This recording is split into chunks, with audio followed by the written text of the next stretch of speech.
So good morning. This is Shayla and Mallory. And we're going to talk about transplanting your tomatoes and maybe your peppers if we have time today. Aren't we? So here we go.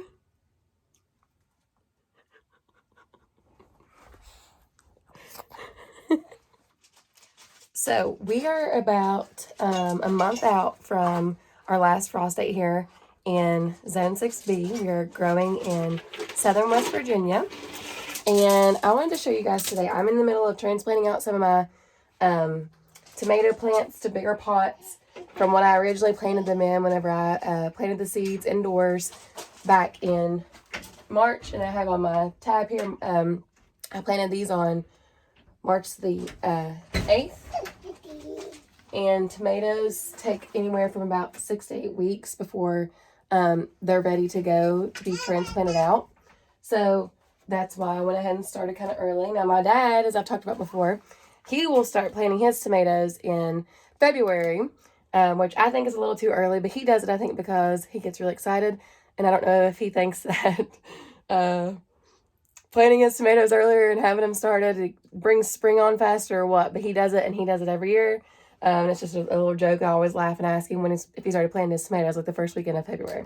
So, but anyways, last night, actually, this has been about a 3-day process because, as you guys know, I'm homesteading with a toddler, gardening with a toddler, and it's hard to just do simple projects anymore without having to stop or do something else or see what she's doing.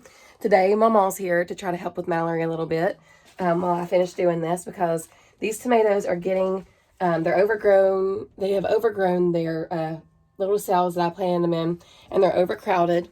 As you can see here, so this whole tray was my first round of tomatoes that I planted back in March, and there's several different tomato plants in each cell, and that's okay with tomatoes. They do pretty well to group them up like that.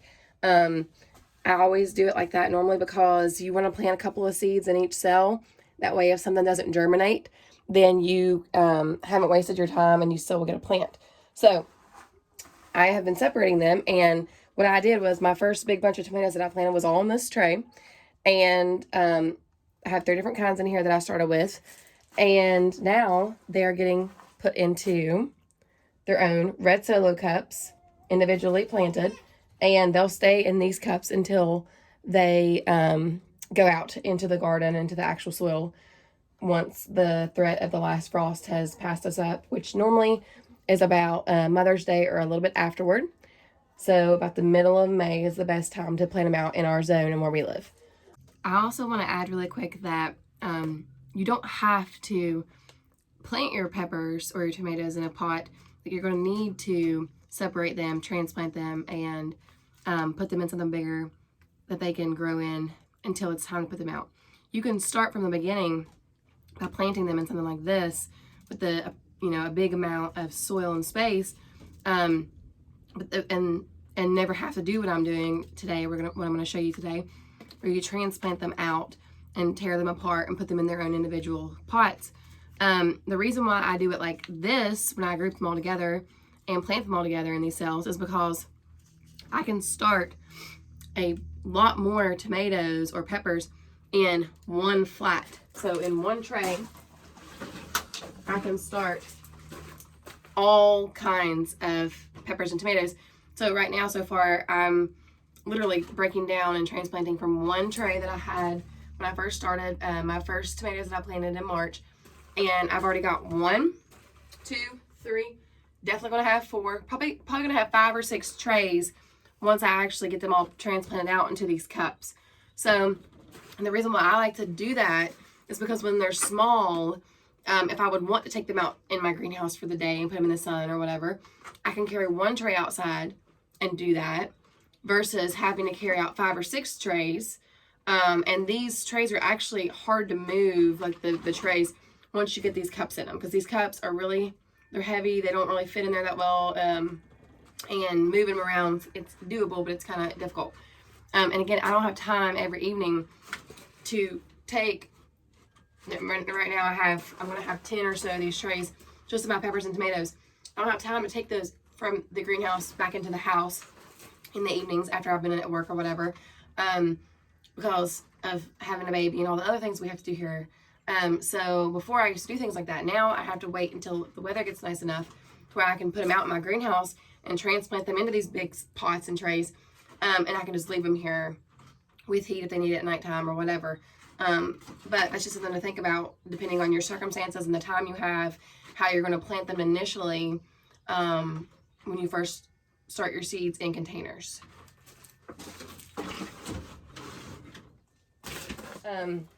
So I just want to show you guys the process of actually separating them. So let me set my camera up here so I can do that. Okay. So like I said, they're outgrowing these containers pretty good. You can see we got some nice little roots here. They're going to want to go down into the water. And that's one of the reasons why you really want to do that bottom watering, where you actually just put the water into the trays and don't water on top where your soil is, because their roots will grow down, which is what you're going to want them to do in the soil once they're planted anyways, and it helps them become stronger. So let me back this up a little bit and try to show you guys what I'm doing here. So in this tray I have 3 plants, and one of these is kind of little and not very good, but I might try to just save it. I've overplanted tomatoes like I normally do, so people like me, we just plant seeds for the fun of it. Okay, so I had to take a break for a second and go get me a cough drop because I'm coughing quite a bit right now. But to separate these, and as you saw, some of the soil just fell down, so they're not like really super compact. You want to be really gentle, and you'll literally see the seed or the roots parting and spreading when you're pulling them apart.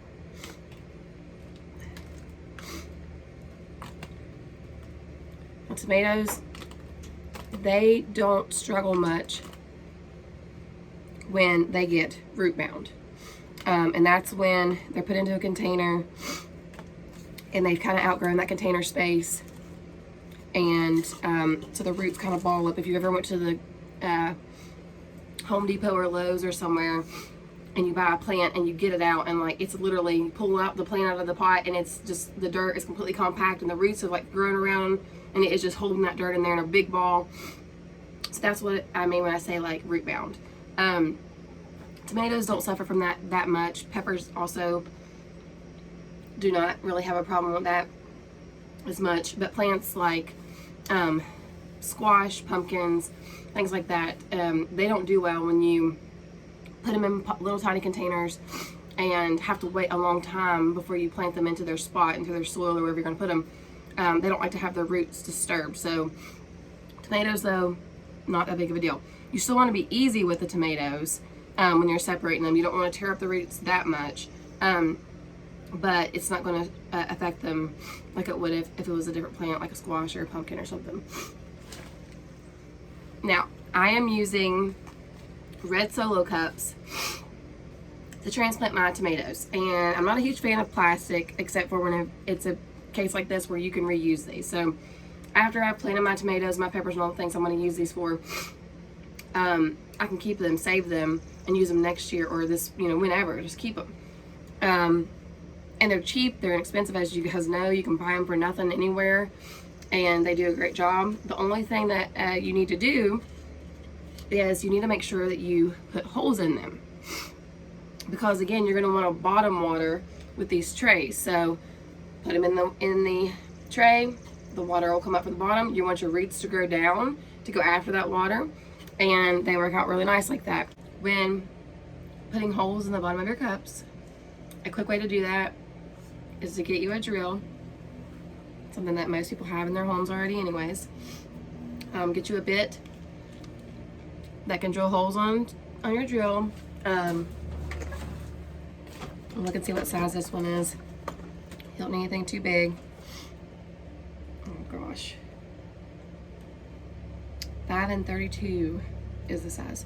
But it doesn't really matter. You can make a good size hole, a small size hole, it doesn't matter.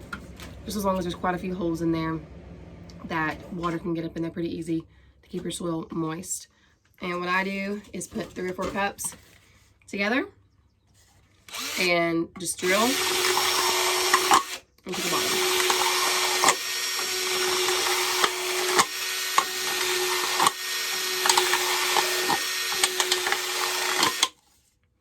And then you got nice holes in all 4 of your cups here to transplant out your tomatoes or whatever you're going to put in here. This size of a cup is pretty good for tomatoes because, again, we have about 1 month from now. It's mid-April until mid-May, or maybe even a couple weeks after, because you don't know when your last frost day actually is going to be before they're going to go out to the ground.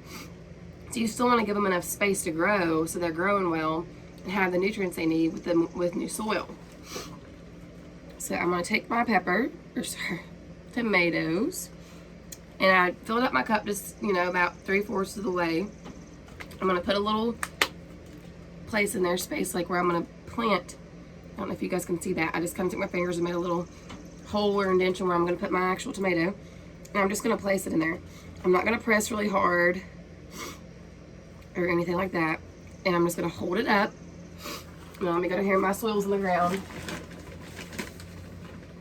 And I'm just going to easily fill it in around. And then kind of press down a little bit so that way it doesn't tip over and it's standing upright. And then we're done. So that tomato is transplanted. The soil is damp too. That's really important. You want to dampen your soil before you use it in these kinds of cells or cups or whatever. Always want to keep your seedlings at least a little damp, so they always have access to water. If you have them in a place like I do in my greenhouse, like today, it's going to get pretty hot in here. It is already almost 80 degrees in my greenhouse right now. So in a place like this, the moisture dries out really quick.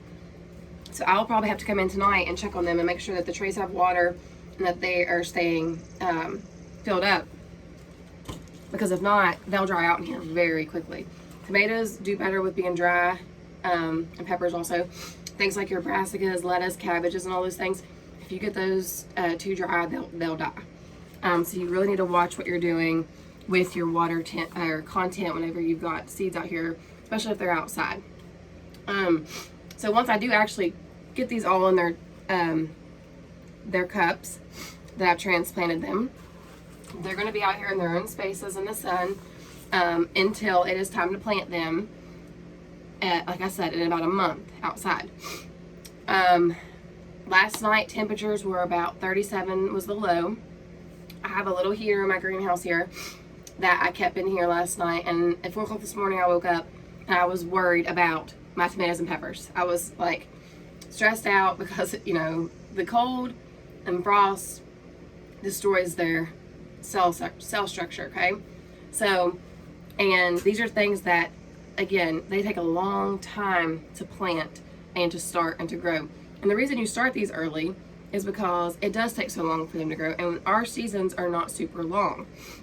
We have a growing season from about mid-May until for our frost to come, sometimes in October, normally around early November. So that's our growing season, and you want to get things in the ground growing as fast as you can to have more harvest. So that's the reason why we start things like this earlier, is so like peppers and tomatoes and the things that take a lot more time to grow that do well in containers that you can start earlier and then put them out. If you haven't planted or started tomatoes yet by seed or peppers, I'm not saying you can't do that. Everything you do is a learning experience and a test and a trial, so you can see if you how your harvest would go if you did start them right now. But don't think just because you haven't started seeds yet with these kinds of things that you can't do it at this time. If not, you can always find people like me who plant way too many peppers, way too many tomatoes, all of the things. We start seeds way too much because it's just fun, and get plants from those people. People sell plant starts. You can go to local markets. I know the Capitol Market in Charleston sells plant starts. Kim's Greenhouse has plant starts. There's lots of places locally that you can buy plant starts. The big stores, Lowe's and places, I'm sure you can get things from there. So don't think that you can't have your tomatoes and your peppers in your garden this year just because you haven't started your seeds yet.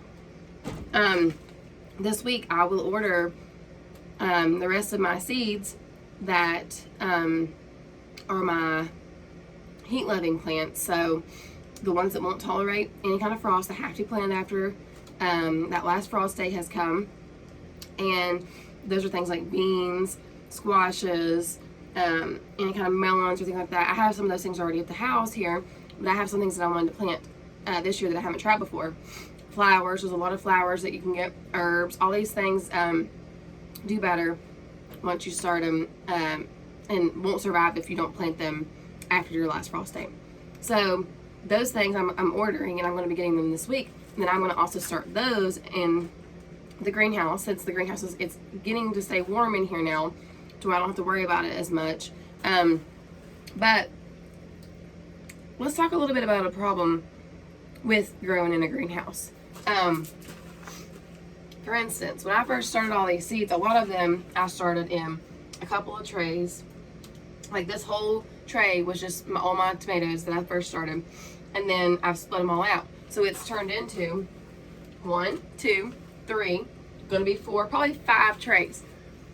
Moving 5 trays from the greenhouse back into my house, having somewhere to put them if there's a chance of a frost, it's a lot of work.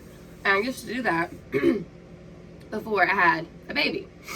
Now that I have a baby, I have to be extra careful because I want to be able to leave these things out here and not have them die from the frost or the temps, which, you know, we can't control the temperatures. But luckily I have my heater and it keeps it pretty warm in here, and I don't have to worry about that. But if you don't have access to a greenhouse and you have to do that, make sure you have a place in your house dedicated to being able to put all these transplants. They're going to keep getting bigger and have to get into bigger cups and bigger size containers that are going to be in that space from now until May. Okay? So, and again, let me show you guys what they started out in. Smaller cells. Lots of tomatoes are planted in there together. This is 1 cell, 2 tomatoes. And now they're transitioning up to cup size. And they'll stay in this until time to plant. Peppers. I also did the same thing with my peppers. These were seeds I got literally from the bell peppers, the organic bell peppers that we eat every single week from Kroger. I have 3 good sized little containers of them. That's a lot of peppers. Insane amount of peppers. Will I use all these peppers? I don't know. But I started them because the seeds were free and I have them. So to transplant them, you're going to do the same thing. Now, for my peppers, you can use cups, but I also bought this. I went to Menards the other day, and to be honest with you, I've kind of looked around. I'm not really happy with the amount of containers they have for seed starting, because like for tomatoes, they need a big container, okay? I think these are 16 ounces. I have no idea what size this is, but this is probably half that size really, okay? See how it fits in there? There's nothing that you can buy on the market that's this big for planting specifically, unless you're a wholesale, like you buy wholesale, or you have like a license and you're an actual legitimate farm. And I think you can order some like pretty good sized planters. For people like that just grow for homesteading purposes, there's not really anything out there. You can get these things, which are the they compost. They're the little kind of like cardboard material planters, and I like these. The thing about them is, number one, you can't use them again, so you have to keep buying them. They do compost, which is good, but I've never found that like I can just take these off and put them in the ground. I've always done, which I'm not going to do it now, if I can use this one, but my dad, he always like basically will just completely tear it off, like tear this thing apart, tear the bottom off. You definitely want to tear the bottom of this off when you put it in the ground, because you want your little, like your roots are very delicate, right? They're not going to be able to, you don't want them to fight through something, okay, to get into the actual soil once you plant them. So you tear this off at least. My dad just rips the whole entire thing apart, and I did the same thing now. And you put the root ball in the ground without the container. So really, this is not going in the ground anyways. We basically are just like throwing it in the garden or composting it or whatever. And to me, it's not worth the money. When you can buy something that you can reuse every year and not have to keep buying it, versus something that, yes, it does compost, but you can't use it every year, and you really can't even use it to actually go in it's made to go into the garden with the plant, but it interferes with the roots going into the ground. So I don't really like these as much, and they get soggy, and they do a good job of staying moist, but again, if it gets too dry in here, they dry out quick, it feels like, compared to having them in the plastic containers. Now, stuff like this is a pot that is actually my dad's, because it has a brandy wine written here, and it's he labels like this. I use the little tabs that I got from Amazon, and I reuse these as well. But this is a pot that he got from somebody or something that he just reused. So that's always a good idea too, to try to reuse things that you have. You can literally plant in anything. You can use tin cans from in the house when you have, you've used them for beans or cooking or whatever. Instead of throwing them away, you can use those outside to plant in. Again, the only problem is making sure you can put holes in them to make sure water gets up in there to bottom water from the ground. But something like this, this was also purchased. This was something that I, who knows, bought this, some kind of plant in this container. Don't even know what it was. But something like this is a better container, but you can't buy these. And still, you can tell it's a little bit smaller, just barely smaller than the solo cup. Something like this is ideal, but again, you just can't buy these out for people like us who are doing this at a home scale versus at a business scale.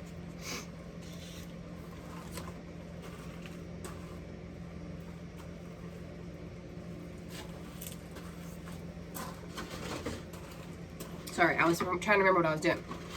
But with these, and looks like they're marketing for you to use these with like squashes, cucumbers, things like that. I'm gonna use these for my peppers. They're pretty good size. They're pretty wide. And I'm gonna try these out with all my peppers. They're real flimsy.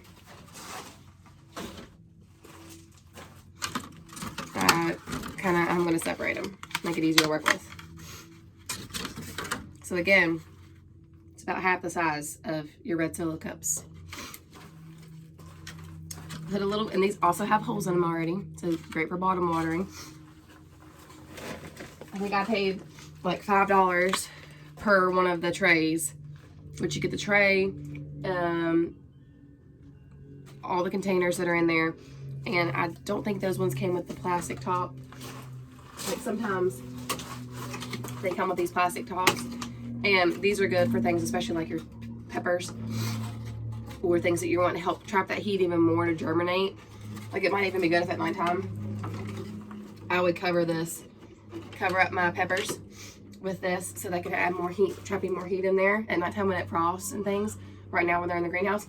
So like my tomatoes, they're already too tall, and this doesn't really work well with the tomatoes at this point.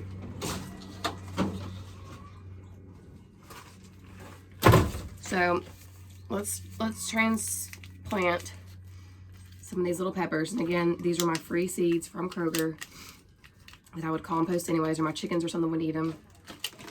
You just want to squeeze that little cell to get them out of there.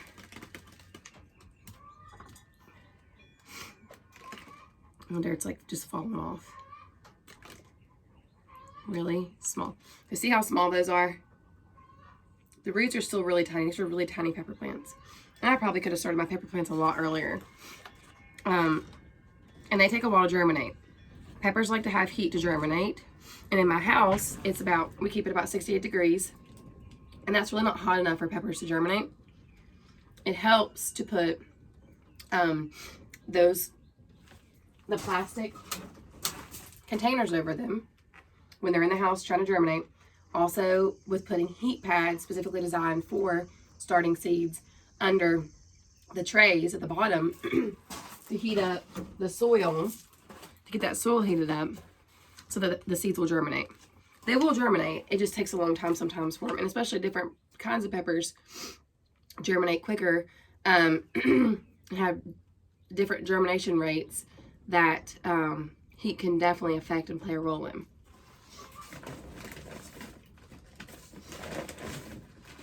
The same thing, I'm going to just fill in really easy around the bottom.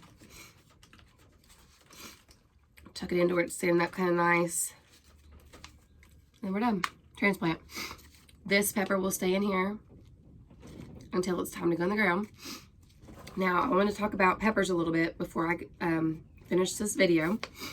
Peppers are a very cold, sensitive plant. More so than tomatoes even. And I was mostly worried about my peppers last night whenever I was in the house at 4 o'clock this morning laying in my bed, hoping that they weren't dying. But when you go to plant them, you can plant them after your last frost date, yes. But peppers also just don't do well to cold temps at all.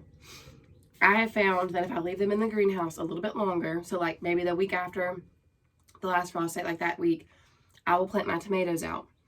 And then leave the peppers in here, and it'll be nice and hot. Like I said, it's 80 degrees in here right now, and it's mid-April. It'll get very hot in here in the next couple weeks, and I'll have to open up this back glass. I have a fan in here, and in the daytime, I'll be turning on the fan, open up this glass, and cooling it off in here. And at nighttime, I might be running my heater. But if you can wait and keep them in a little bit longer, I've almost planned and started planting my peppers closer to June. So like mid-May, last frost in our area is pretty good. Like your chance of frost is probably gone. And then that week you plant your tomatoes and start all your other seeds, because you're going to be busy with all your other stuff too. So you got lots of seeds you're going to directly sow into the ground. And then the week after that, you know, if temps are really good and you have no more lows at nighttime and no more cool days, it's time to put your peppers in the ground. And they will produce well into, they're like one of the last producing plants that I always have, because they're good until frost comes. You'll have peppers that will be on the plant, well into almost frost time. So, just keep that in mind when you get ready to plant your peppers. And again, if you haven't started them yet, peppers take a lot longer to germinate and get going than tomatoes do. But again, if you can't plant them yourself, find someone who has planted them, and then just go from there. That's what you do this year. You bought some, someone gave you some, whatever.